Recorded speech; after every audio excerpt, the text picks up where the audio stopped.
साहिब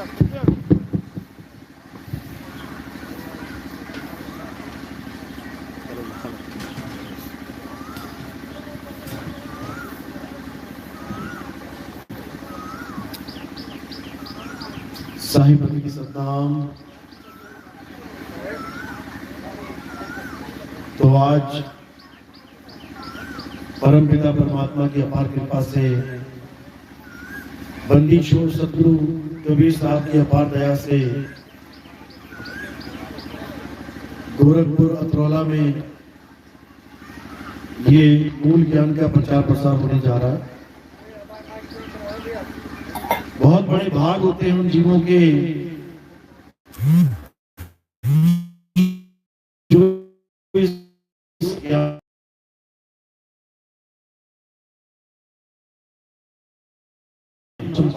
और उससे भी बड़े भाग होते हैं उन जीवों के इस मूल ज्ञान को थोड़ा सा भी समझ पाते हैं, क्योंकि सुनना आसान है, आए बैठे घंटा तो घंटा सुन के चले गए, लेकिन इस ज्ञान को समझना बहुत मुश्किल है। सही से कर लो इसको, माइक ले आओ कुछ बढ़िया।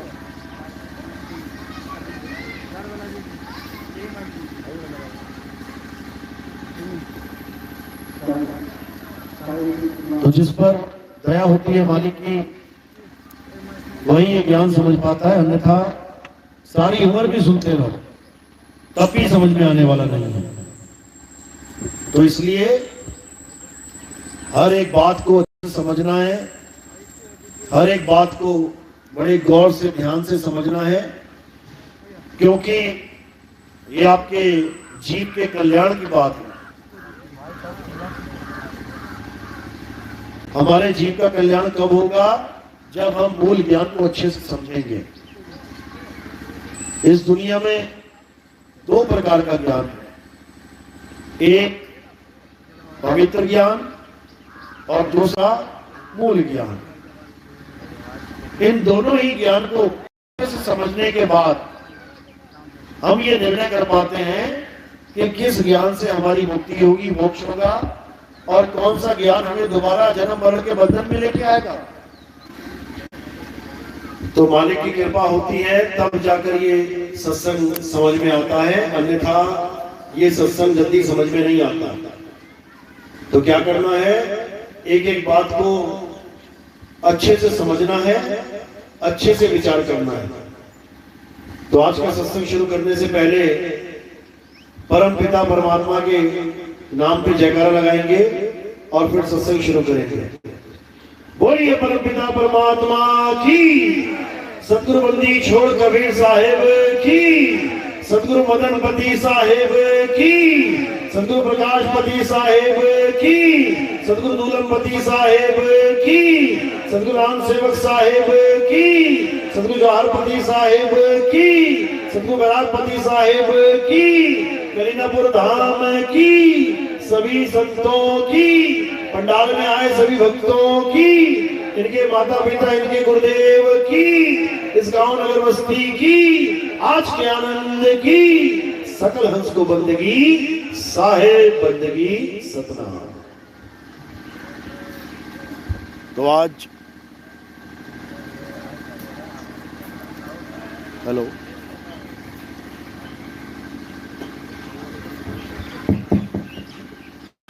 तो आज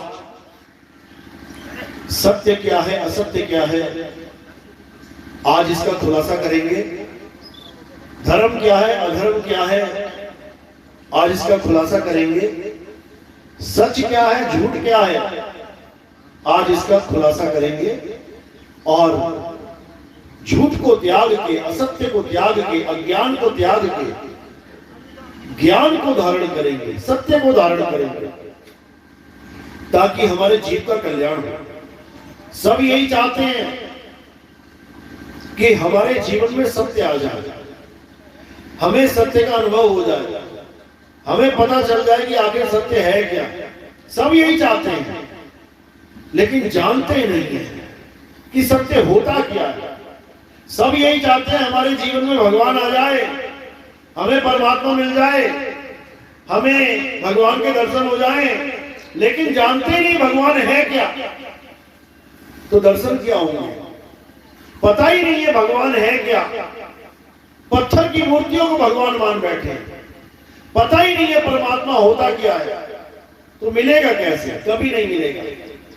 तो आज यही जानना है कि आखिर परमात्मा है तो है कहां, अगर वो है तो है कैसा, अगर वो है तो मिलेगा कहां। आज हमने इस पे विचार करना है ताकि हम सब जीवों का कल्याण इसी जन्म में हो जाए। ये मरने के बाद वाला कल्याण नहीं है। ये पंडित जी ने कहा जी तुम्हारे पिताजी की मौत हो गई है, स्वर्गवास हो गया इसका, बताओ। अरे एक भी आदमी दिखा दो जिसका नरकवास हुआ हो। इस दुनिया का एक भी पंडित बता दे कि किसी भी कार्ड पे आज तक छापा है कि मेरे पिता का नरकवास हो गया। दारू पीता है, मांस खाता है, बकरे खाता है, सब कुछ खाता है, लोगों को मारता है, लोगों की ठगी करता है, चोरी करता है, दुनिया लूट के खा गया और मर गया। तो पंडित जी कहते हैं स्वर्गवास हो गया। बताओ ऐसे लोगों का स्वर्गवास होता है क्या? अगर ऐसे लोगों का स्वर्गवास होता है तो मंदिर जाने की जरूरत ही नहीं है, तो पूजा पाठ की जरूरत ही नहीं है। तुम कुछ भी ना भी करो तब भी तुम्हारे कार्ड पे लिख जाएगा माता जी का स्वर्गवास, मरने की देर है बस। तुम मरो और घर वाले तुम्हें स्वर्गवास पहुंचा देंगे, तुम्हें स्वर्ग पहुंचा देंगे। कितनी देर लगती है? बस कार्ड ही तो छापना है, पिताजी का स्वर्गवास हो गया, माता जी का स्वर्गवास हो गया, इतना ही तो लिखना है, मिल गया स्वर्ग। क्यों बेवकूफ बन रहे हो? क्यों अज्ञान में जी रहे हो? मरने के बाद ना तो स्वर्ग से आके किसी ने बताया कि मैं स्वर्ग पहुंच गया, और जीते जी ना तो किसी ने स्वर्ग और नरक देखा। तो ये बता कौन रहा है कि जीव स्वर्ग जा रहा है कि नरक जा रहा है? ये सब बेवकूफ बनाया जा रहा है तुम्हें। कबीर साहब ने क्या बोला? अरे अज्ञानी को स्वर्ग नरक है, हरि जाने को नाही, और जिस भव से सब लोग डरते हैं सो भय हमरे नहीं। वो डर मेरे अंदर नहीं है कि मरने के बाद कहां जाऊंगा। मैंने जहां जाना है जीते जी जाना है, जीते जी। अगर तुम्हें कोई डिग्री करनी है जीते जी करो, मरने के बाद थोड़ी नहीं पढ़ लोगे कि 5वीं फेल मर गया और कह दो कि ये डिग्री होल्डर था। मरने के बाद कोई डिग्री नहीं मिलती, मरने के बाद कोई स्वर्ग नरक नहीं मिलता, भूल जाओ। मरने के बाद कर्मों का फल मिलता है, भुगतते रहो 84 में जाके। तो कबीर साहब यही समझा रहे हैं कि जब तक तुम्हें सत्य और असत्य का भेद समझ में नहीं आ गया तब तक तुम्हारा कल्याण नहीं हो सकता। क्या है सत्य, क्या है असत्य, इसको जानना पड़ेगा। तो कबीर साहब क्या समझा रहे हैं? सत्य क्या है? आवे न जावे, जन्मे नहीं मरे, सो निज पीव हमारा हो। कहते हम किसको सत्य मानते हैं? जो आता जाता नहीं है, जो जन्मता मरता नहीं है, वो सत्य है। उसी को सत साहिब कहते हैं। कबीर पंथ में जो कहते हैं ना सत साहिब, इसी को बोलते हैं। जो आता जाता नहीं है और जो आ जाए और चला जाए, भाई साहब वो सत्य नहीं है, वो माया का ही रूप है। क्योंकि आना जाना माया का काम है, सत्य का काम नहीं है। तो कबीर साहब समझा रहे हैं कि जो आता और जाता नहीं है, जो अचल है, अचल, वो सत्य है। गीता भी यही समझाती है। अध्याय 2 24वां श्लोक पढ़ो अच्छे से। गीता ये नहीं कह रही है कि राम जी सत्य हैं, कृष्ण जी सत्य हैं, हनुमान जी सत्य हैं, शंकर जी सत्य हैं, दुर्गा माता सत्य है या देवी देवता सत्य हैं।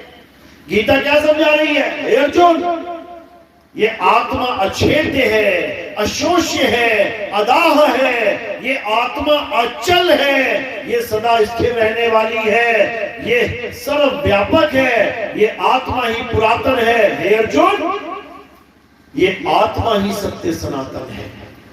यानी इस दुनिया में अगर कुछ सच है तो वो आत्मा है। आत्मा के अलावा सब झूठ है, हर चीज झूठ है। जो तुम्हें दिखाई दे रही है इस संसार में, ये सब झूठ है। A to Z कुछ भी दिख रहा है झूठ है। क्यों? क्योंकि वाणियों में बोला गया। क्या कहते हैं? उमा कहूं मैं अनुभव अपना, सत्य हरि भजन जगत सब सपना। गा तो रहे हैं, बोल तो रहे हैं, लेकिन खुद ही नहीं समझ रहे हैं।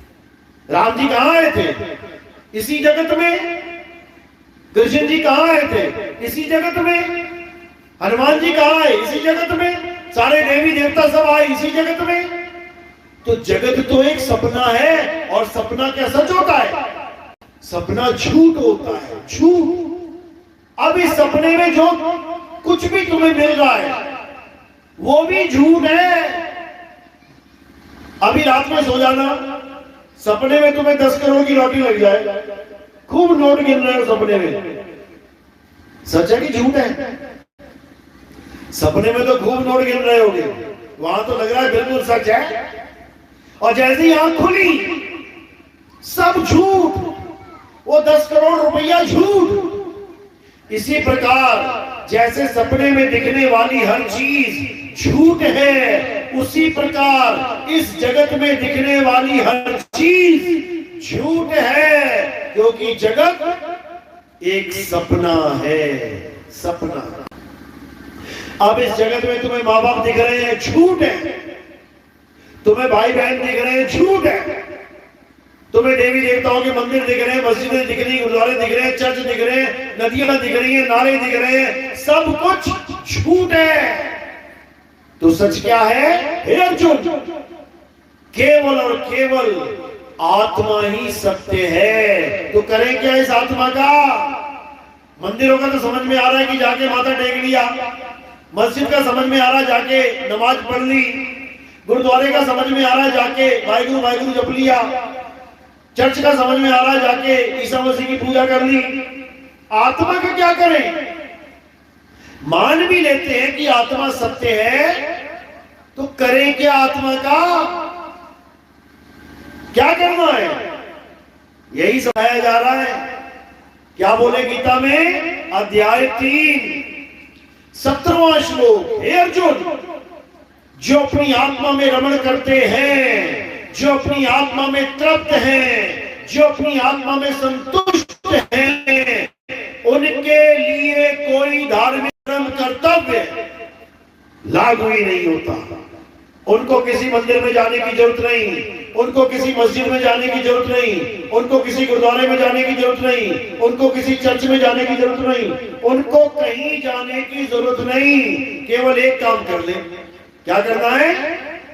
ये राधे राधे नहीं करना, ये राम राम नहीं जपना, ये अल्लाह अल्लाह वाहिगुरु वाहिगुरु नहीं करना। क्या करना है? हे अर्जुन, अपनी आत्मा में रमण करना है, बस। ये आत्मा में रमण करना ही सत्य है। आत्मा में रमोगे तो सत्य को जान पाओगे, और जब आत्मा में रमोगे तो संसार से छूट जाओगे। या तो दाईं तरफ देख लो या बाईं तरफ, या तो पूरब की तरफ देख लो या पश्चिम की तरफ, एक ही जगह देखो। पश्चिम की तरफ देखोगे तो तुम्हें हमेशा सूरज ढलता हुआ ही दिखाई देगा, हमेशा। अगर उगता हुआ देखना है तो क्या करना पड़ेगा?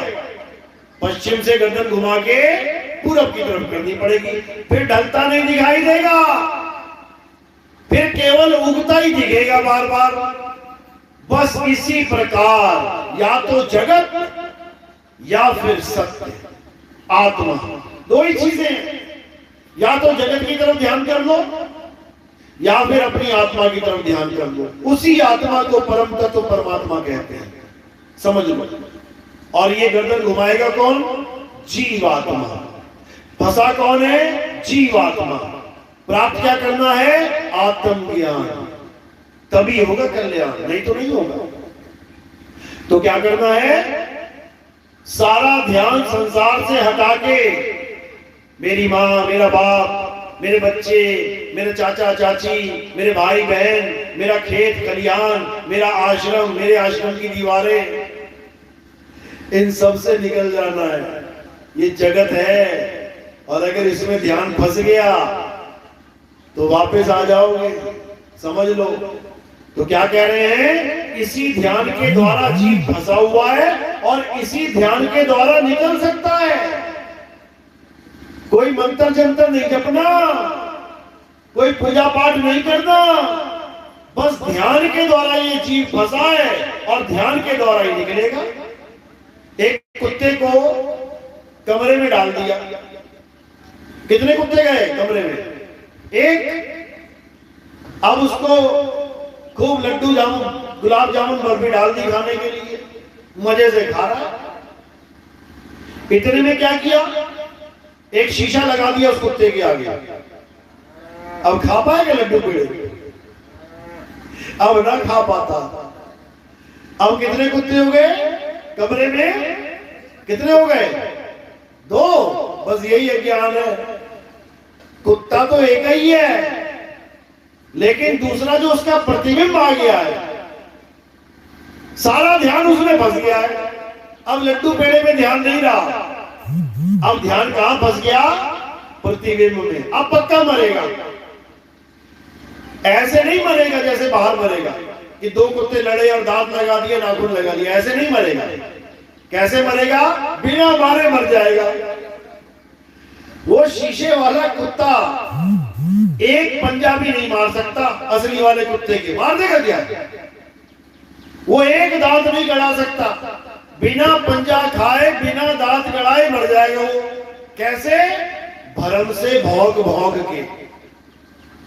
इसी प्रकार कबीर साहब समझा रहे हैं, जैसे स्वान कांच मंदिर में भरमते भूत मरे हो और कहे कबीर नलनी के सुगना तो हे कौन पकड़े हो। तुझे किसने पकड़ लिया? ये यमराज आता है, यमदूत आते हैं, कहते पकड़ के ले जाता है। पकड़ पाएंगे ये तुझे? क्या आत्मा को यमदूत पकड़ सकता है? क्या आत्मा को अग्नि जला सकती है? क्या आत्मा को वायु सुखा सकती है? क्या आत्मा को जल भिगो सकता है? क्या आत्मा को शस्त्र काट सकता है? जब कोई कुछ कर ही नहीं सकता तो यमदूत कैसे पकड़ सकता है? यमदूत ने तुझे नहीं पकड़ा, तूने यमदूत को पकड़ रखा। और जैसी कल्पना करोगे बेटा वैसा ही संसार देने लग जाएगा। मरते समय लोगों को यमदूत दिखाई देने लग जाते हैं। वो कहने लग जाते हैं अपने घर वालों को, ये 4 आदमी खड़े हैं, बचाओ मुझे। नहीं दिखाई देंगे वो मरने वाले को दिख रहे हैं। क्यों? क्योंकि सारी उम्र यही कहानियां सुनी है। स्वर्ग है, नरक है, भूत है, प्रेत है, यमराजा है, यमदूत है। आ गया फिर यमदूत, क्योंकि झूठ सुना है तो झूठ ही मिलेगा। तो क्या करना है? अब सत्य को जानना है कि सत्य क्या है। सत्य को जानोगे तभी तो समाओगे उसमें। तो इसी को समझा रहे हैं कबीर साहब। क्या कह रहे हैं? कह रहे सूरत फंसी संसार में। सूरत यानी ध्यान। उस कुत्ते का ध्यान कहां फंस गया? शीशे वाले प्रतिबिंब में। वही संसार है, झूठ है, दिख रहा है, झूठ है। तो कह रहे सूरत फंसी संसार में, तासे पर गई दूर और सूरत बांध स्थिर करो, 8 पहर हुजूर। 8 पहर। ये वो नहीं है कि 2 घंटा 3 घंटा नाम जाप कर लिया, बहुत बड़ी भक्ति कर ली भगवान की, 2000 4000 5000 बार नाम जप लिया, बहुत नाम जप लिया। ये वो भक्ति नहीं है। ये कौन सी भक्ति है? ये सूरत शब्द की भक्ति है। ये कितने टाइम करनी होती है? 8 पहर यानी 24 घंटे ये सूरत शब्द की भक्ति करनी होती है, तब कल्याण होगा, नहीं तो नहीं होगा। तो इसी को कहते हैं साधना। कबीर साहब की जो भक्ति है उसे साधना कहते हैं। साधना क्यों कहते हैं? साधना का मतलब क्या है? साधना का मतलब है निशाना साधना। जैसे तीर कमान से निशाना साधा जाता है, जैसे बंदूक से दोनाली से निशाना साधा जाता है, इसी प्रकार सूरत को शब्द में साधना, ये काम करना होता है। संसार से हटा के शब्द में साधना, तब कल्याण होगा, नहीं तो नहीं होगा। तो ये सत्य क्या है? आत्म देव ही सत्य है, आत्मा ही सत्य है। आत्मा के अलावा हर चीज झूठ है। तभी बोल रहे हैं उमा कहूं मैं अनुभव अपना। अनुभव यानी जब सत्य के साथ जुड़ने पे जो अनुभव होता है केवल वही सत्य है। उमा कहूं मैं अनुभव अपना, सत्य हरि भजन और जगत सब सपना। जो ये बोल रहे हैं वो खुद ही सपने में उलझे पड़े हुए हैं, वो खुद ही सपने से बाहर नहीं जा पा रहे हैं। इसीलिए कबीर साहब को बार बार यहां आना पड़ता है, सत्य का भेद समझाना पड़ता है। क्या कहते हैं? संतो अविगत से चला आया, कोई मेरा भेद मरम नहीं पाया। ना हम लीना गर्भ बसेरा, बालक होए दिखलाया। संतो अविगत से चला आया। कह रहे अविगत से चल के आया हूं मैं, ये मां के गर्भ से पैदा नहीं हुआ जैसे तुम पैदा हो गए। हाड चाम लहू ना मेरे, जानू सतनाम उपासी। अरे शब्द स्वरूपी नाम साहिब का, सो निज नाम हमारा। तो साहिब समझा रहे अपनी वाणियों में कि मेरा हाड का, चाम का, लहू का शरीर नहीं है, मेरा तेज पुंज का शरीर है। तेज पुंज यानी प्रकाश पुंज का। जैसे इंद्रधनुष दिखाई देता है तुम्हें, आसमान में 7 रंग दिखाई देते हैं, अब तुम कहो मैं इंद्रधनुष पकड़ के लेके यहां ले आऊंगा खींच के हेलीकॉप्टर से बांध के, तो नहीं ला सकता। इसी प्रकार कबीर साहब का जो शरीर है वो देखने में तो इंसान जैसा लग रहा है, रंग भी है, रूप भी है, लेकिन असल में वो प्रकाश ही प्रकाश है, प्रकाश पुंज है। वो 52 कसमियां कबीर साहब की हुई काशी में, एक बार भी नहीं मरे। क्यों नहीं मरे? क्योंकि वो 5 तत्व का पुतला है ही नहीं। अगर 5 तत्व का पुतला होते एक कसमी नहीं सह पाते। देखो बाकी संतों को भी कसमियां हुई है, किसी को सूली पे चढ़ा दिया गया, किसी को पानी में डुबा दिया गया, किसी को गर्म तवों पे बैठा दिया गया, किसी की गर्दनें काट दी गई, किसी को जहर पिला दिया गया। लेकिन कबीर साहब की तरह सब जीवित नहीं बचे। जिस पर मालिक की कृपा हो गई, बंदी छोड़ में दया कर दी, वो बच भी गया। जैसे मीराबाई, वो भी इसलिए बच रही है क्योंकि साहिब साथ में थे उस वक्त। तो कबीर साहब इस दुनिया में आते हैं हमें जगाने के लिए। उनको कोई मार काट नहीं सकता। वो 52 से परे हैं, वो देह से परे हैं, वो इस काया माया से परे हैं। उनका स्वरूप क्या है? उनका शब्द स्वरूप है। और हमें जगाने के लिए कौन सा रूप धारण करके आते हैं? तेज पुंज का शरीर धारण करके आते हैं। ये उनकी महिमा है।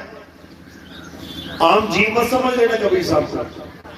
ये पारक सिद्धांत वाले आम जीव बना के बैठा देते हैं कबीर साहब को कि जैसे तुम गर्भ से आए हो वैसे कबीर साहब भी आए। ऐसा बिल्कुल नहीं है। तो कहते हैं संतो अविगत से चला आया, कोई मेरा भेद मरम ना पाया। मेरा भेद कोई नहीं जानता। मैं कौन हूं, कहां से आता हूं, कोई नहीं जानता।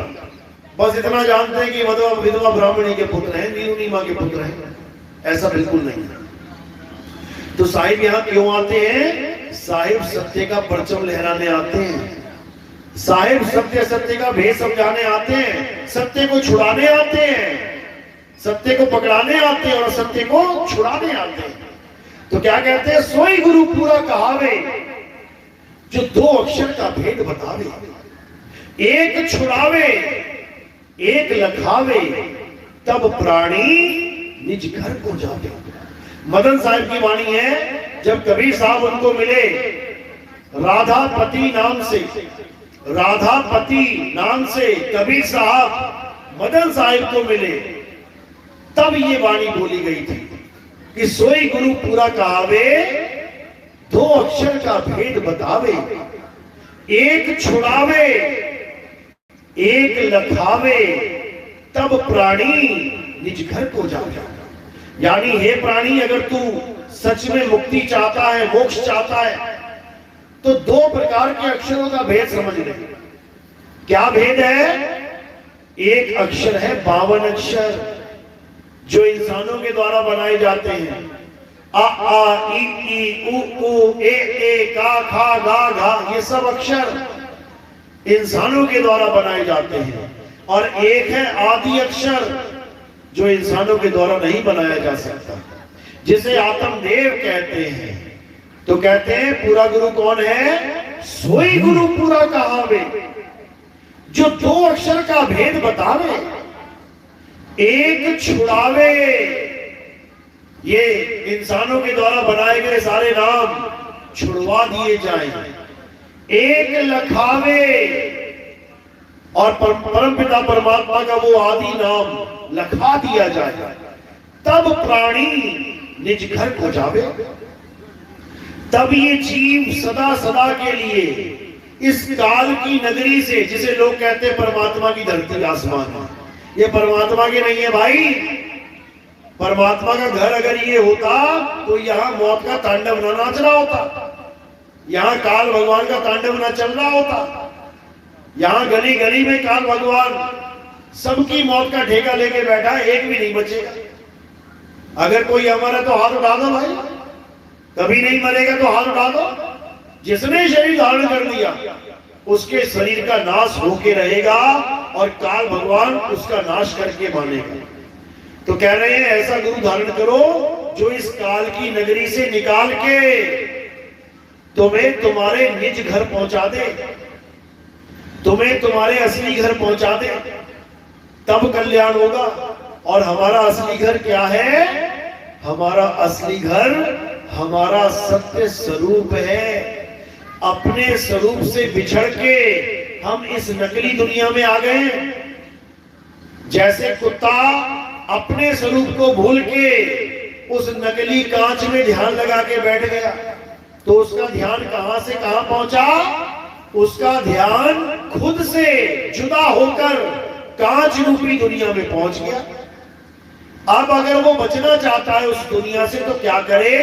अपने ध्यान को कांच से निकाल के कहां ले जाए? खुद में ले आए। जहां से ये ध्यान जुदा हुआ था वही पहुंच जाए, जहां से ये सूरत जुदा हुई थी वही पहुंच जाए, तो कल्याण हो जाएगा। इसी को साहिब समझा रहे हैं। सूरत फंसी संसार में, कुत्ते की सूरत फंस गई शीशे में, और तुम्हारी सूरत फंस गई संसार में। सूरत फंसी संसार में, तासे पड़ गई दूर, सूरत बांध स्थिर करो, आठों पहर हुजूर। बिल्कुल सिंपल। ना कोई पूजा, ना कोई पाठ, ना कोई मंत्र, ना कोई जंतर, ना कोई मंदिर, ना कोई मस्जिद, ना कोई गुरुद्वारा, ना कोई चर्च, ना कोई हवन, ना कोई यज्ञ, ना कोई परिक्रमा, ना कोई तीर्थ व्रत, कुछ भी नहीं करना है। हर चीज छोड़ दो और क्या करो? केवल सत्य से खुद को जोड़ लो। सत्य क्या है? हे अर्जुन, आत्मा ही सत्य है। बस इतना करना है। सारी पूजा पाठ छोड़ दो, किसी की पूजा नहीं करनी है, बिल्कुल खत्म कर दो। खत्म तो द्वापर युग में करवा दी थी कृष्ण जी ने, जब सबको मना कर दिया था। आज के बाद कोई देवी देवताओं की पूजा नहीं करेगा, कोई भी देवताओं के राजा इंद्र की भी पूजा नहीं करेगा। तो क्या हुआ था? इंद्र भगवान गुस्से में आ गया, कहता मैं दुनिया तबाह कर दूंगा, इतनी बारिश करूंगा, इतनी बारिश करूंगा, सबको डुबा के मार दूंगा अगर मेरी पूजा करनी छोड़ी तो कृष्ण जी क्या बोले? आजा बेटा, कर ले, लगा ले जोर। तो इंद्र जब आया अपना जोर दिखाने, घमासान बादल छा गए, घनघोर बारिश हो गई, तो कृष्ण जी ने क्या किया? कहते एक उंगली पे पूरा पर्वत उठा के सबको शरण दे दी, सबको मरने से बचा लिया। तो किससे युद्ध हो रहा है? राक्षसों से, देवताओं के राजा से हो रहा है। और कृष्ण जी ने जब मना कर दिया तो उन्होंने बोला कब कि दोबारा से पूजा कर दो। उन्होंने तो उस पूजा के बदले उस पर्वत की परिक्रमा बोल दी, पर्वत की परिक्रमा कर लो लेकिन देवताओं की पूजा मत करना। सोचो, जिंदा देवताओं की पूजा छुड़वा दी और पत्थर की, पहाड़ की पूजा करवा दी। क्यों क्यों परिक्रमा करवाई? क्योंकि पूरा पूरा दिन हवन यज्ञ में लगे रहते हैं, एकदम हवन यज्ञ छुड़वा दिया जाएगा तो इनको लगेगा अरे यार सारा कुछ खत्म ही हो गया, ये तो धर्म ही खत्म हो गया हमारा। क्योंकि पूजा पाठ को धर्म मान बैठे थे। पूजा पाठ करना कोई धार्मिक क्रिया नहीं है, ये कर्म कांड है। समझो, जैसे सुनार अपना कर्म करता है, क्या है उसका कर्म? सोने के जेवर बनाना। जैसे नाई अपना काम करता है, क्या है उसका कर्म? बाल काटना। जैसे हलवाई अपना कर्म करता है, क्या है उसका कर्म? मिठाइयां बनाना। जैसे मोची अपना कर्म करता है, क्या है उसका कर्म? जूते काटना। जैसे टीचर अपना कर्म करता है, क्या है उसका कर्म? पढ़ाई लिखाई करवाना। ऐसे ही पंडित जी भी अपना कर्म करता है, क्या है उसका कर्म? पूजा पाठ करना। तुम्हारा कर्म नहीं है ये, ना तुम्हारा धर्म है। पंडित जी का कर्म है पूजा पाठ करना। इसीलिए पंडित जी क्या कहते हैं? भैया कर्म कांड करवा लो। बोलते हैं कि नहीं बोलते? तो ये तो कर्म कांड है। धर्म कांड क्या है? ये कर्म कांड है। पंडित कर्म कांड करते हैं, धर्म कांड नहीं कर सकते, क्योंकि धर्म के बारे में उनको पता ही नहीं है। धर्म क्या है अच्छे से समझ लो। अपने आप को जीवात्मा मानना, अविनाशी मानना। जीवात्मा क्या है? नाचवान है क्या? ईश्वर अंश जीव अविनाशी। कहां मान रहे हो अपने आप को अविनाशी? अपने आप को अविनाशी कोई मानता ही नहीं है। तुम तो अपने आप को ये मान के बैठे हो, मैं इतनी तारीख को पैदा हुई थी और इतनी तारीख में मर जाऊंगी। मैं कुछ साल पहले पैदा हुई थी, कुछ साल बाद मर जाऊंगी। तुम अपने आप को जीव भी नहीं मान पाए। अगर जीव ही मान लेते तो अमर हो जाते। तो धर्म क्या है? खुद को अमर जीव मानना और आत्मदेव की पूजा करना, उस आत्मदेव में समा जाना, इसको धर्म कहते हैं। धर्म का मतलब होता है धारण करना। किसको? किसको? सत्य को। और सत्य क्या है? आत्मदेव ही सत्य है। ये पत्थर की मूर्तियां सत्य नहीं है, ये तो खंडित हो जाती हैं। पंडित जी खुद ही उठा के बाहर रख देते हैं भगवान जी को। पूछो क्या हुआ? अरे तीर कमान खंडित हो गया, मुकुट खंडित हो गया। अरे मुकुट ही खंडित हुआ है, उंगली थोड़ी नहीं कट गई, हाथ थोड़ी नहीं कट गया मूर्ति का। अपने बच्चों का हाथ भी कट जाए तो बाहर नहीं निकालते घर से, और भगवान का मुकुट टूट गया हल्का सा तो कहते हैं बाहर निकाल दो उसको। उल्टा काम चल रहा है। तो पहली बात तो ये धर्म है ही नहीं। धर्म क्या है? आत्मा में रमण करना ही धर्म है। कहां लिखा है? गीता में लिखा है। गीता में कर्म कांड और धर्म कांड दोनों दे रखे हैं। अध्याय 3, 11, 12, 13, 14, 15, 16 इन श्लोकों को पढ़ोगे तो इसमें कर्म कांड लिखा हुआ है कि क्या कर्म करने चाहिए। उसमें क्या लिखा है कि देवी देवताओं की पूजा करना, यज्ञ करना, हवन करना, बचा हुआ अन्न प्रसाद के रूप में ग्रहण करना, यह कर्म कांड है। किंतु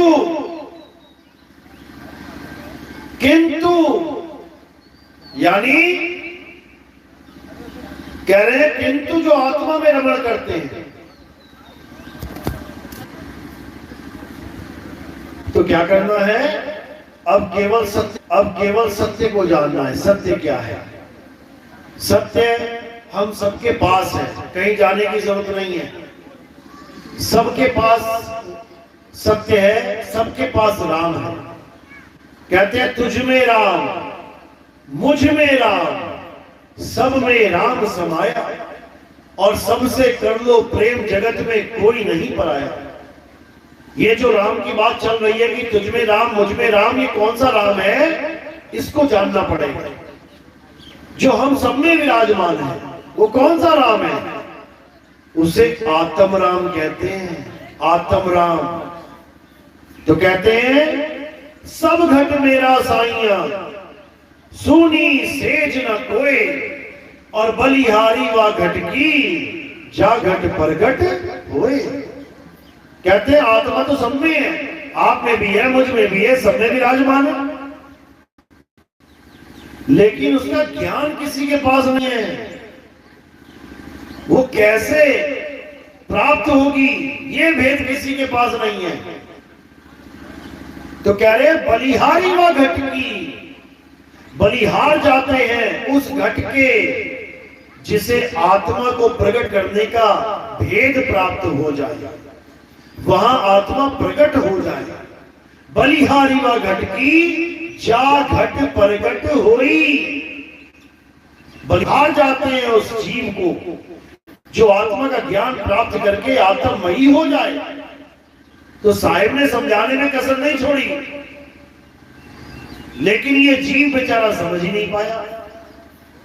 ये पत्थरों को भगवान मान के बैठ गया। राम जी को, कृष्ण जी को, हनुमान जी को पत्थर मान लिया इसने। बताओ, क्या राम जी पत्थर के थे, या कृष्ण जी पत्थर के थे, या हनुमान जी पत्थर के थे? अरे अहिल्या तो सुनी थी हमने कि पत्थर की थी, वो भी पत्थर की नहीं रही।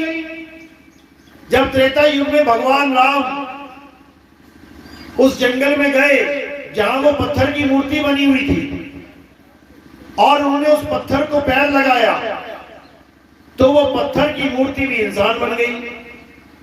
तो भगवान वो है जो पत्थर को इंसान बना दे, और इंसान वो है जो भगवान को ही पत्थर बना दे।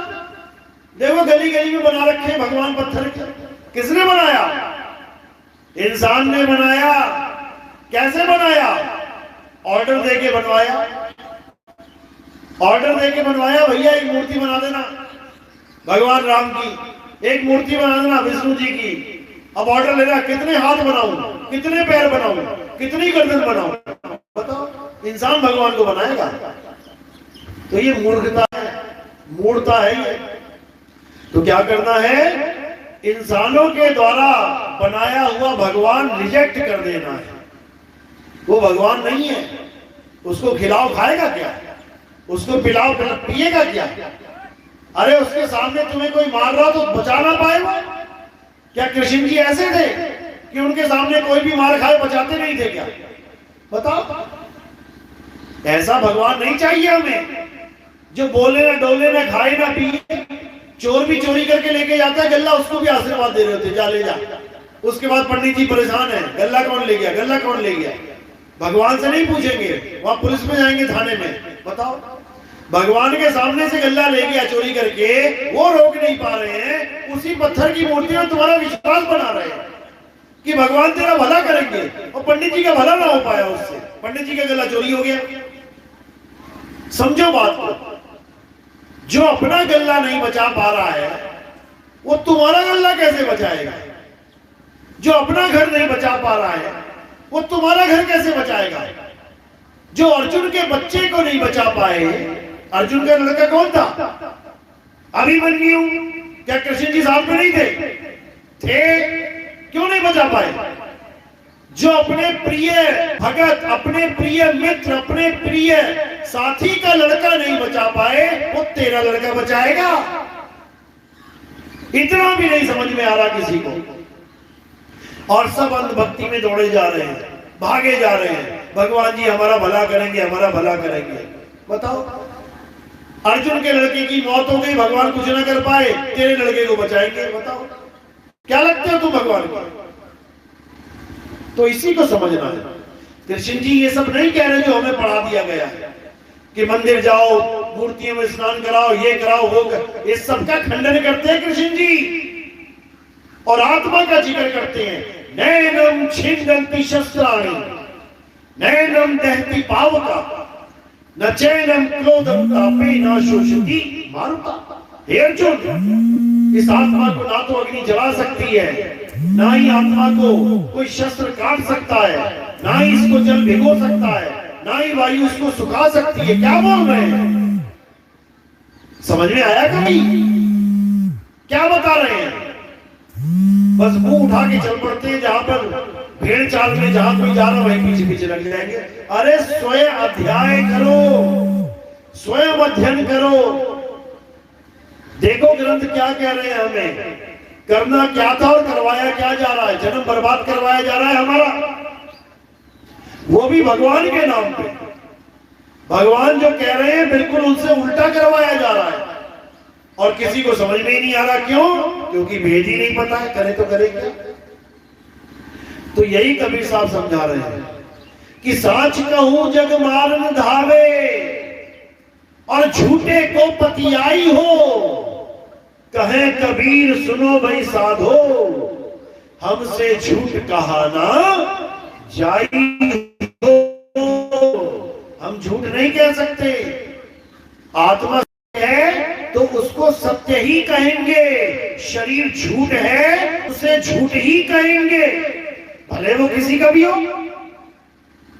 शरीर का मतलब ही झूठ है तो उसे झूठ ही कहना है, समझ लो, वो सत्य नहीं हो जाएगा।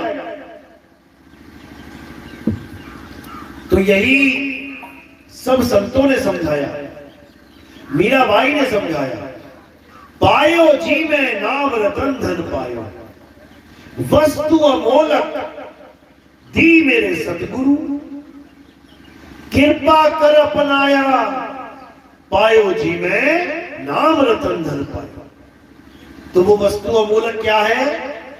वो ये मूर्ति नहीं है 20 रुपए की जो कहते हैं मीराबाई मूर्ति ले लेके घूमती थी। वो तब तक घूमती थी जब तक उसके जीवन में सदगुरु नहीं आ गए। जब उसके जीवन में गुरुजी आ गए, मूर्ति छूट गई। अब क्या आ गया उसके जीवन में? मूर्ति की जगह अनमोलक वस्तु जिसका कोई मोल ही नहीं है। और वो क्या है? आत्मा है। आत्मा ही वो अनमोल वस्तु है जो कोई खरीद और बेच नहीं सकता। पूरा शरीर बिक जाएगा तुम्हारा, खरीदने वाले बहुत बैठे हैं। आंख से लेके बाल तक, बाल से लेके खाल तक, खाल से लेके हड्डी तक, किडनी, लीवर, गुर्दे, फुर्दे सब बिक जाएंगे तुम्हारे मार्केट में, सब कुछ बिक जाएगा। लेकिन कोई कहे कि आत्मा खरीद के ले आओ। डॉक्टर बोले तेरे लड़के का ऑपरेशन कर रहा हूं मैं, जाओ बेटा एक आत्मा खरीद के ले आओ, अगर इसकी आत्मा निकल गई तो वो डाल देंगे, लेके आओ जरा, जाओ जरा खरीदने, पता लगेगा तुम्हें। अनमोलक है वो, उसका कोई मोल नहीं है, वो बिकती नहीं है। वस्तु अमोलक दी मेरे सतगुरु, यानी मुझे मेरी अनमोल आत्मा का ज्ञान मेरे गुरुदेव ने दे दिया। आत्म ज्ञान मेरे गुरुदेव ने दे दिया। आत्म ज्ञान का मतलब क्या होता है? अच्छे से समझ लो, क्योंकि हमारी नकल मार मार के अब जितने बाबा जी बैठे हैं संसार में, ये सब आत्म ज्ञान करते नजर आएंगे आपको। 2018 में आत्म ज्ञान का खुलासा हमने शुरू किया। आज पत्थर पूजने वाले भी, राधे राधे जपने वाले भी, राम राम करने वाले भी आत्मा आत्मा करते नजर आ रहे हैं। लेकिन आत्मा आत्मा करने का विषय नहीं है, आत्मा का अनुभव होना चाहिए। तो कह रहे हैं अनुभव ज्ञान बिना सब झूठा, झूठी हाथ लगाई।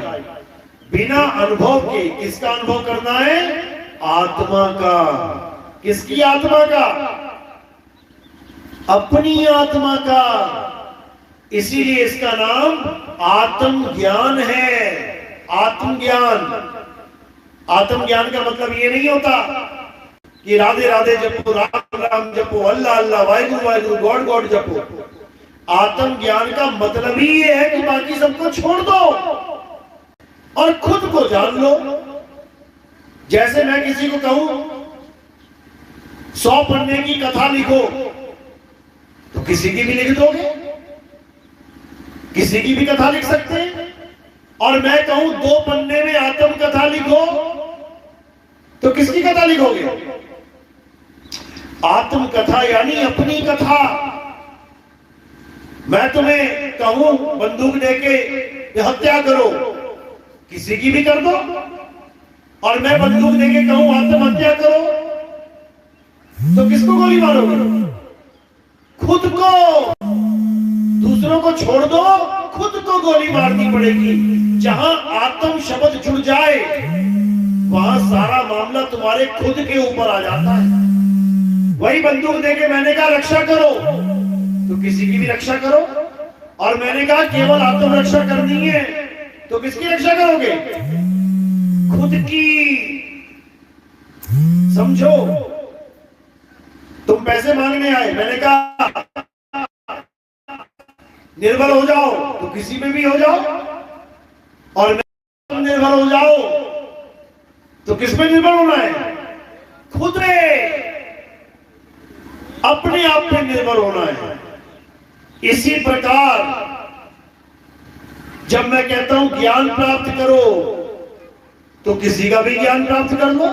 राम जी का, श्याम जी का, हनुमान जी का, अल्लाह का, वाहिगुरु का, गॉड का, किसी का भी ज्ञान लेते फिरो। और जब मैं कहता हूं आत्म ज्ञान प्राप्त कर लो, तो किसका ज्ञान लेना है? खुद का। खुद का ज्ञान प्राप्त करना है। तुम कौन हो, तुम क्या हो, जब ये जान जाओगे, इसे आत्म ज्ञान कहते हैं। कबीर साहब यही ज्ञान देने आए थे। कबीर साहब यहां अपना नाम जपवाने नहीं आए कि मेरा नाम जपो, सत्य कबीर, सत्य कबीर, सत्य कबीर। कबीर साहब यहां तुम्हें तुम्हारा नाम बताने आए थे, तुम्हारा निज नाम समझाने आए थे कि तुम्हारा क्या नाम है। तो कहते हैं 3 गुणों की भक्ति में अरे भूल पड़ा संसार, कहे कबीर निज नाम बिन, कैसे लागे पार निज नाम बिन। यानी तुम्हें तुम्हारा नाम पता होना चाहिए। तुम्हारा नाम क्या है, किसी और का नहीं जपना। आज के टाइम में क्या हो रहा है, किसी भी गुरु के पास जाता है कोई नाम लेने, गुरु क्या करता है? दूसरे का नाम जपवा देता है। राम राम जप ले, श्याम श्याम जप ले, राधे राधे जप ले, ओम नमः शिवाय जप ले, अल्लाह अल्लाह जप ले, वाहिगुरु वाहिगुरु जप ले।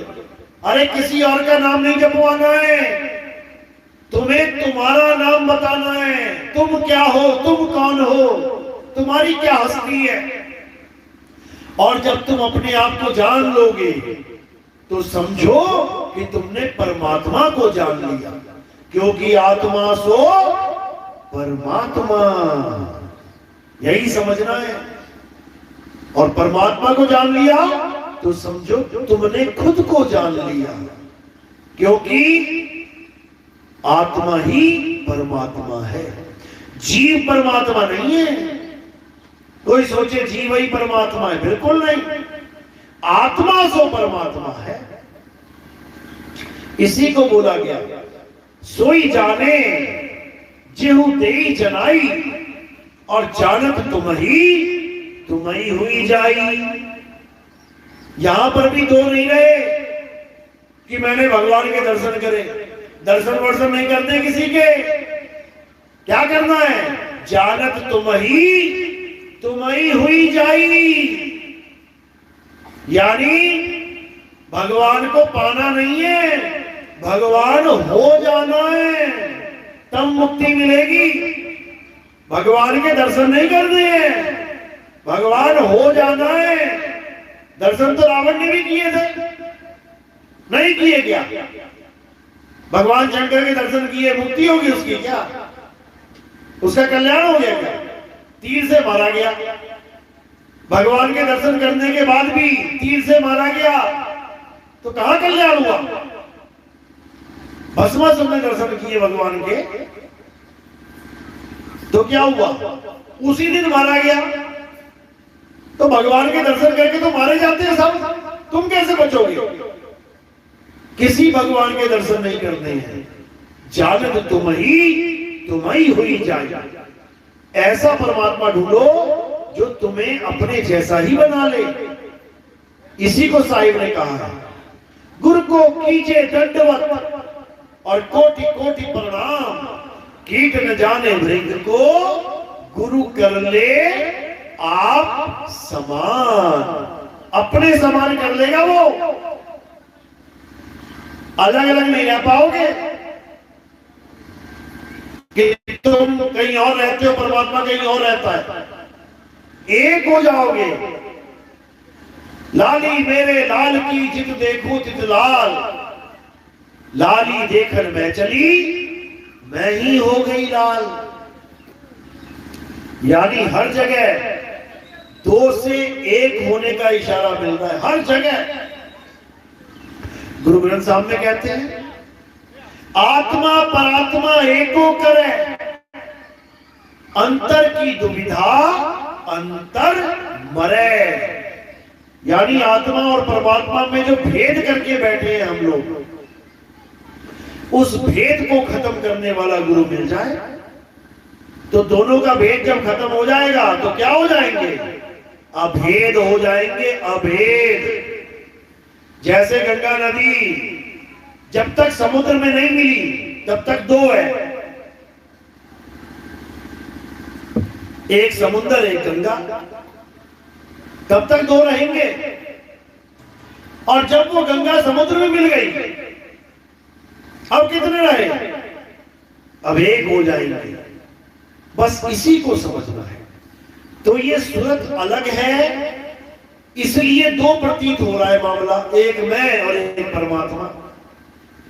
और जब ये सूरत घूम के परमात्मा में लीन हो जाएगी तो फिर एक ही हो जाएंगे, फिर दो नहीं रहते।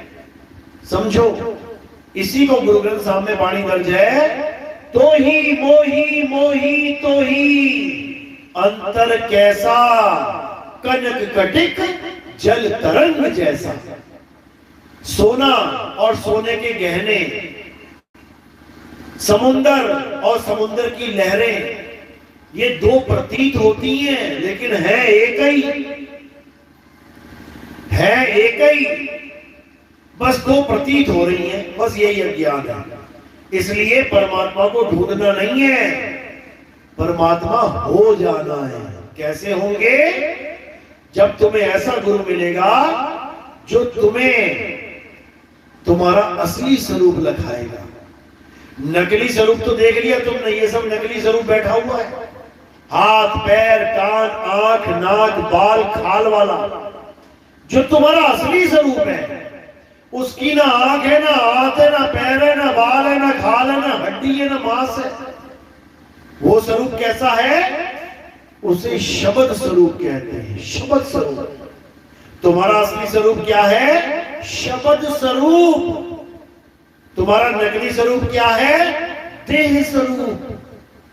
इसीलिए कबीर साहब ने बोला, हम हैं शब्द शब्द हम माही, हमसे भिन्न और कछु नाही, शब्द न बिन से देही, कहे कबीर हम शब्द सने।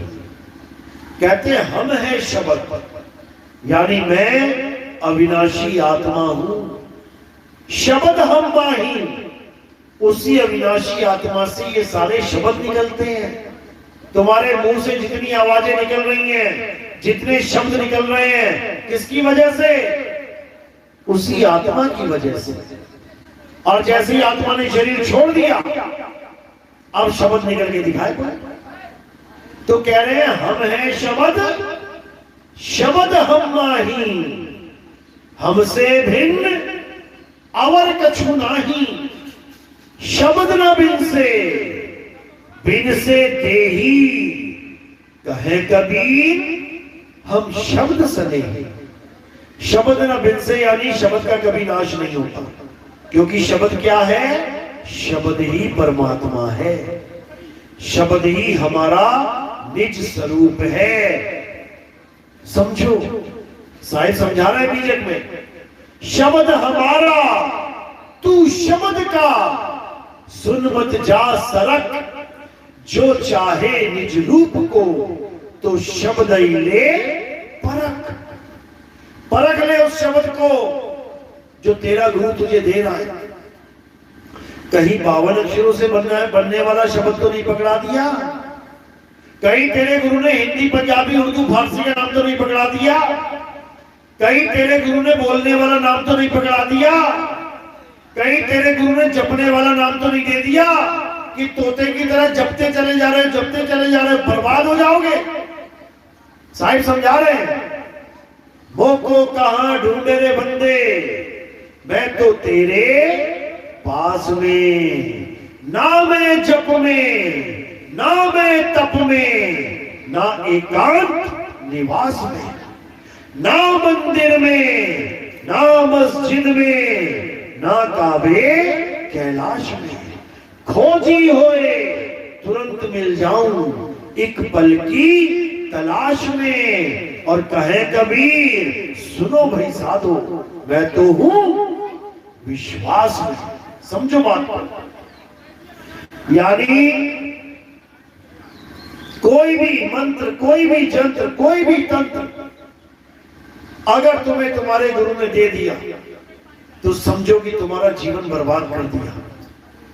तुम मंत्र जपते जपते मर जाओगे, कभी सत्य को प्राप्त नहीं कर पाओगे।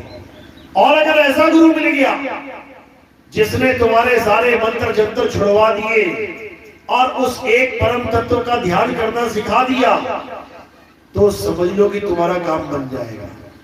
इसी को साहिब ने समझाया, श्वासा की कर सिमरनी, यानी ये लकड़ी वाली सिमरनी छोड़ दे, ये माला फेरना छोड़ दे, ये नाम जपना छोड़ दे। कह रहे हैं, श्वासा की कर सिमरनी, कर अजपा का जाप, परम तत्व का ध्यान धर, सो हम आपे आ। कहते हैं ये लकड़ी की माला छोड़, ये मंत्र जंतर जपने छोड़, भगवान के नाम जपना छोड़, और क्या कर, उस परम तत्व को जान जिसकी वजह से सारे भगवानों के निकलते हैं तेरे मुंह से नाम। जैसे तुम्हारे मुंह से निकला राम राम राम, किसकी वजह से? आत्मा की वजह से। तुम्हारे मुंह से निकला अल्लाह अल्लाह अल्लाह, किसकी वजह से? आत्मा की वजह से। तुम्हारे मुंह से निकला वाहिगुरु वाहिगुरु, किसकी वजह से? आत्मा की वजह से। तुम्हारे मुंह से निकला यहोवा यहोवा, किसकी वजह से? आत्मा की वजह से। ये सारे नाम किसकी वजह से निकल रहे हैं? आत्मा की वजह से। तुम घर से ऑफिस जा रहे हो, किसकी वजह से? आत्मा की वजह से। तुम घर से मंदिर जा रहे हो, मस्जिद जा रहे हो, गुरुद्वारे चर्च जा रहे हो, किसकी वजह से? आत्मा की वजह से। तुम मंदिर से घर वापस आ पा रहे हो, किसकी वजह से? आत्मा की वजह से। तुम इस पंडाल में आके बैठे हो, किसकी वजह से? आत्मा की वजह से। और इस आत्मा को ही नहीं जानते। आत्मा का नाम सुना है ना सबने? आत्मा, अपनी अपनी आत्मा लेके आए हो साथ में, कि किसी घर में छूट गई? लेके आए हो साथ में? हाथ लगा के चेक कर लो जरा एक बार, हाथ लगाओ जरा, कहां लगाओगे? शरीर को ही हाथ लगा सकते हो, आत्मा को कैसे हाथ लगाओगे? और क्या गारंटी है, क्या प्रूफ है कि तुम्हारे पास आत्मा है? कैसे सिद्ध करोगे तुम्हारे पास आत्मा है? एक पंखा चल रहा है और एक पंखा रुका है, वहां सिद्ध कर सकते हैं, एक में करंट है एक में नहीं है। तुम कैसे सिद्ध करोगे तुम्हारे पास आत्मा है कि नहीं है? ये जो तुम बोल रहे हो ना, ये जो तुम चल रहे हो ना, ये जो तुम हंस रहे हो ना, ये जो तुम गा रहे हो, बजा रहे हो, खा रहे हो, पी रहे हो, ये सब आत्मा की वजह से ही है। और जैसे ही आत्मा शरीर को छोड़ देगी तो क्या होगा? मिट्टी की ढेर की तरफ पड़ जाओगे, नीचे लाश कहलाओगे। अभी जिंदा हो तो किसकी वजह से? आत्मा की वजह से।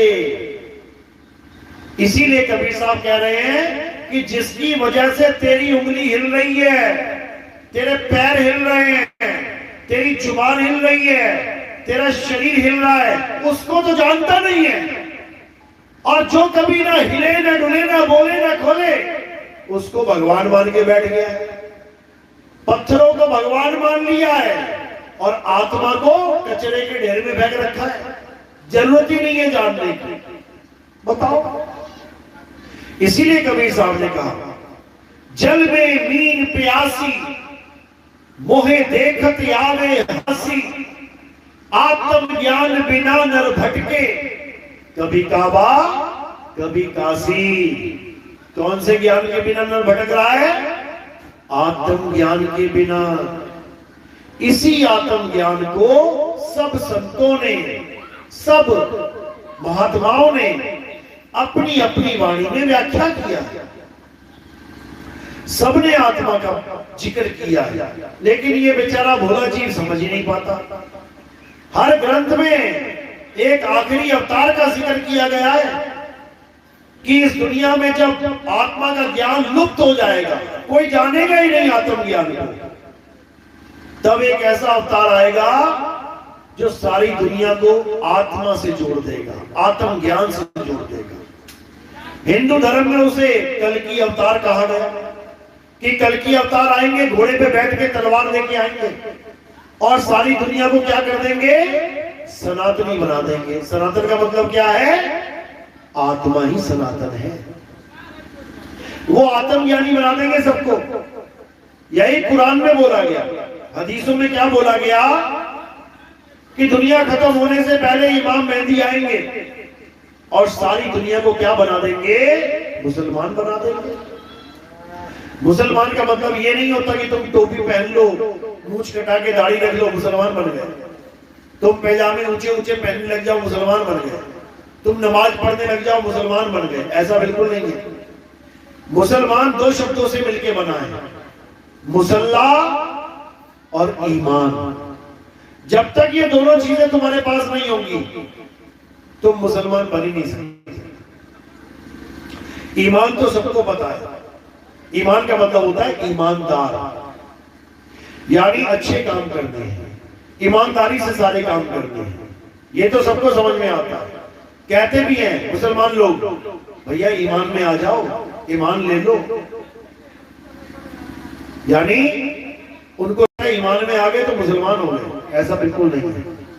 मुसल्ला भूल जाते हैं ये लोग। मुसल्ला क्या होता है? जिसपे खड़े होकर नमाज पढ़ी जाती है। एक तो 250-300 रुपए का मुसल्ला आ जाता है, ये नकली है। जो असली मुसल्ला है, जहां पे खड़े होके असली नमाज अता होगी, वो कुछ और है।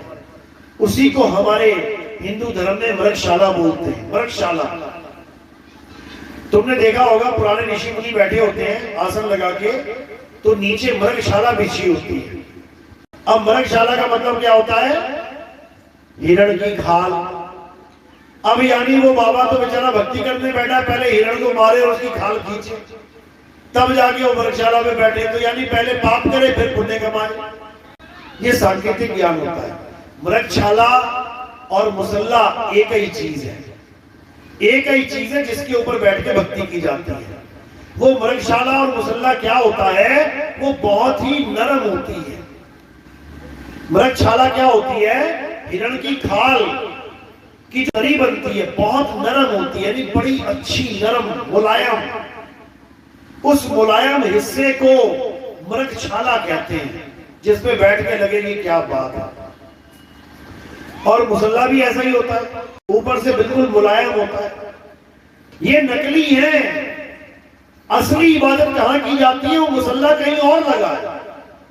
उस मुसल्ले का भेद बताने वाला, उस मुसल्ले पे खड़ा करवाने वाला, उस मुसल्ले के ऊपर नमाज पढ़वाने वाला, उसे सतगुरु कहते हैं, उसे कामिल मुर्शिद कहते हैं। अरबी भाषा में कामिल मुर्शिद, केवल मुर्शिद नहीं, कामिल, केवल गुरु नहीं, सतगुरु उसे कहते हैं। तो उसी का जिक्र हदीसों में है, उसी का जिक्र गुरु ग्रंथ साहब में, उसमें क्या बोला गया कि एक मर्द का चेला आएगा, आण 78 जान 97 होर भी उठसी, मर्द का चेला। यानी जब सारे मर्द को भूल गए होंगे, मर्द यानी परमात्मा, जब सारा संसार परमात्मा को भूल गया होगा कि परमात्मा से कैसे कनेक्शन जोड़े, और परमात्मा के नामों में फंस गया होगा, 52 अक्षर के नामों में फंस गया होगा, तब एक मर्द का चेला आएगा जो 52 अक्षरों से सबको छुड़वा देगा और आदि अक्षर परमपिता परमात्मा से जुड़वा देगा। इसी की महिमा बाइबल में बोली गई कि ईसा अभी मरे नहीं है, वापस आएंगे, और जब वो वापस आएंगे तो सारी दुनिया को क्या बना देंगे, क्रिश्चियन बना देंगे, यानी सबको सत्य का भेद समझा। यही यहूदियों में यहूदियों में क्या रखा है उसका इतिहास, क्या हुआ है, मैं वो नहीं जो तू मान बैठा है, यानी ये तत्व की तरफ इशारा है, यानी आत्मा वो है जो वो है, जो तू मान बैठा है वो नहीं है। तो उसी को यहोवा बोला गया, उसी में बोला गया कि इलियास आएंगे और वापस सारी दुनिया में यहोवा का यानी तत्व ज्ञान का प्रचार कर देंगे। उसी को कबीर सागर में बोला गया चूड़ामणि, चूड़ामणि यानी इस मन रूपी काल भगवान का चूड़ा कर दिया जाएगा और सत्य के साथ जोड़ दिया जाएगा। इसी को महात्मा बुद्ध के धर्म में मैत्रेय बुद्ध बोला गया कि एक समय ऐसा आएगा जब सब आपस में लड़ रहे होंगे, धर्म के नाम पे, जमीन के नाम पे, जायदाद के नाम पे, साधु संत आश्रमों के नाम पे लड़ रहे होंगे, मर रहे होंगे, खप रहे होंगे। इतने में मैत्रेय बुद्ध आ जाएंगे। मैत्रेय बुद्ध मतलब जो सबको मित्रता सिखा देंगे, जो आपस में प्रेम बढ़ा देंगे, जो सबको दोस्ती करवा देंगे और एक परमात्मा से जोड़ के सबकी मुक्ति करवा देंगे। हर ग्रंथ में यही जिक्र किया गया, लेकिन ये जीव बेचारा समझ ही नहीं पाया और नाना प्रकार के पाखंडों में फंस गया। अब वो समय आया है जब हमें सत्य को जानकर एक झंडे के नीचे आ जाना है, हमें सत्य को जानकर एक सत्य साहिब के नीचे आ जाना है, एक सत्य को जान के उस परम पिता परम तत्व को जान लेना है, तब हमारा कल्याण हो जाएगा और बार बार जन्म मरण का खेल खत्म हो जाएगा। इसी को तत्व ज्ञान कहते हैं, इसी को मूल ज्ञान कहते हैं। तो यही ज्ञान पूरे विश्व में उजागर होने का अब समय आ गया है। अब वो समय है जब पूरी दुनिया में इस ज्ञान का परचम लहराएगा और क्या हिंदू, क्या मुस्लिम, क्या सिख, क्या ईसाई, सबके सब इस सत्य ज्ञान को समझेंगे, इस सत्य ज्ञान को जानेंगे। इसी के बारे में हमारे मदन साहेब, जिनको सतगुरु बंदी छोड़ कबीर साहब राधापति के नाम से मिले, वो भी इसी समय का इशारा करके क्या बोलते हैं, कहते हैं चौथी गद्दी होई अवतारा, ताका चरित्र विदित संसारा, मेरी बात सत्य कर मानो, मदन समझ अपने मन मानो, चौथी गद्दी का विस्तारा, डंका बाजी सब संसारा, हम उनके सिर बैठब आई और वासे पार कोई नहीं पाई।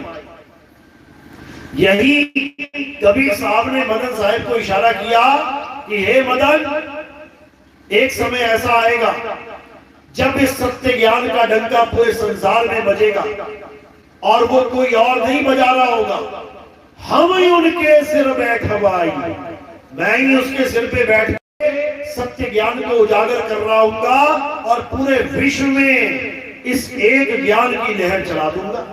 ये कबीर वचन है। कौन से ग्रंथ में लिखा है? अभिनंदन ग्रंथ में। कहां से छपा है? ये बड़ैया गद्दी से छपा है, जौनपुर वाली। लेकिन दुख के साथ कहना पड़ता है कि उन्हीं गद्दियों के महंतों को इस ग्रंथ के बारे में ABCD नहीं पता। इस ग्रंथ का वो घोर विरोध करते हैं। क्यों? क्योंकि इस ग्रंथ में उन सबके पाखंड का भी उजागर किया गया है। क्या कहते हैं मदन साहब को कबीर साहब? मदन पंथ में बहुत चले हैं, मदन पंथ में बहुत से गुरु आएंगे।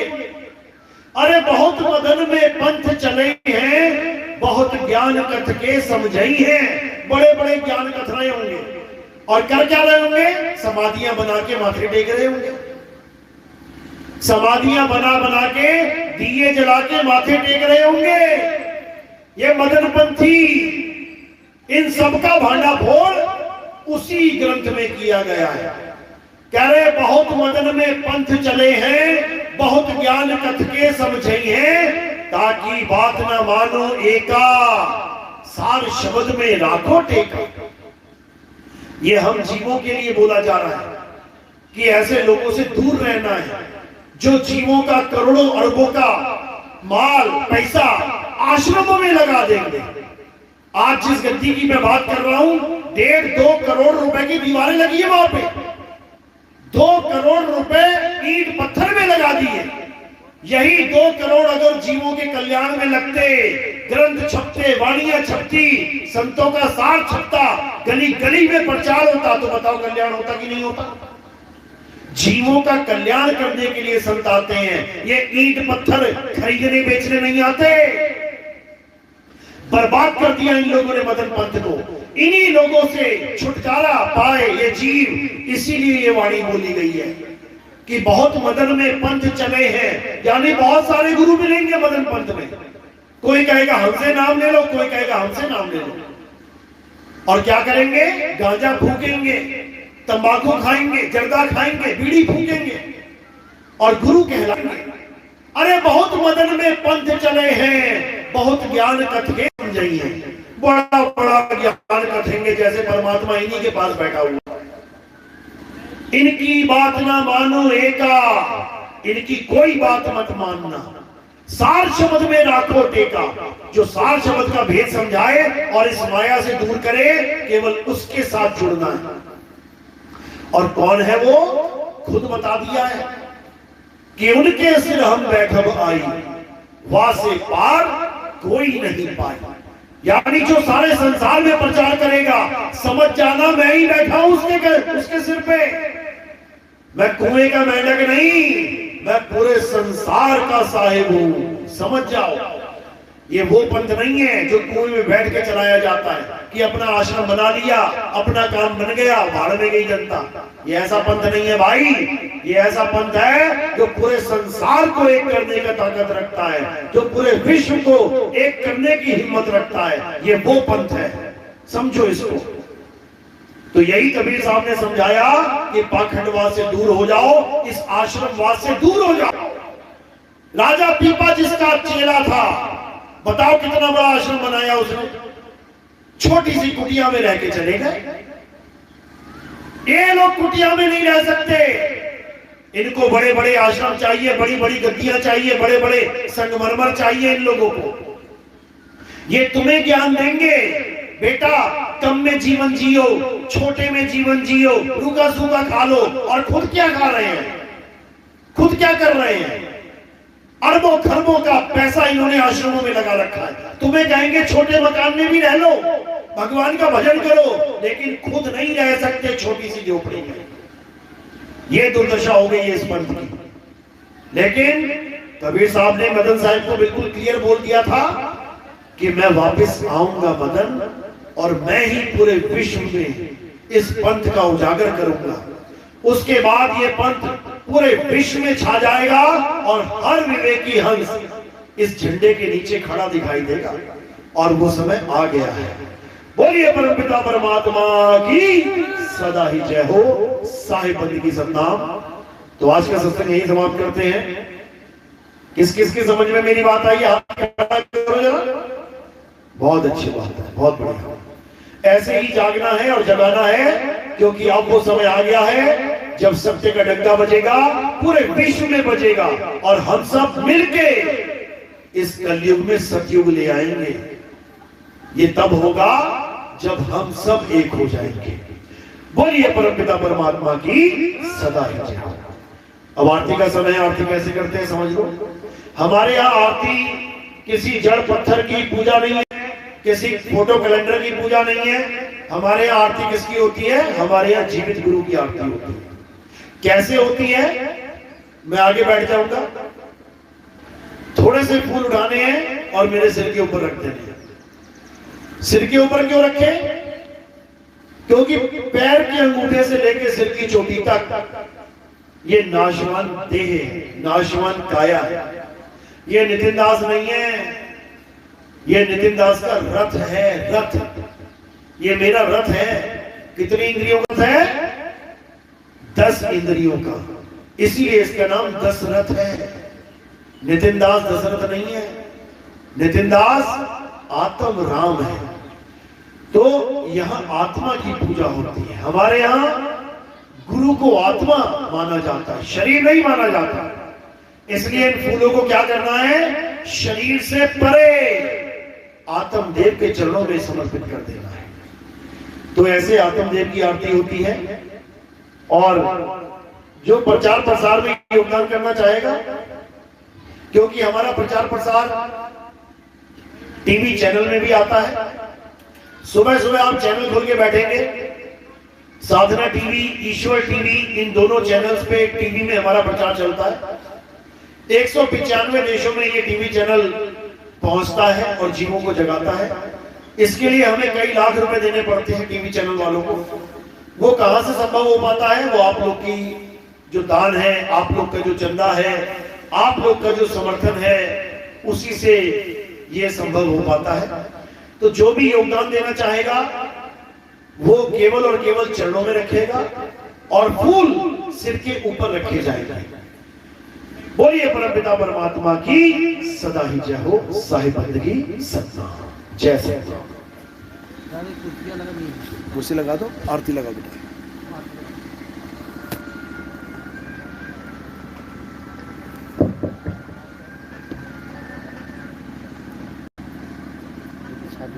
हाँ बिछा दो।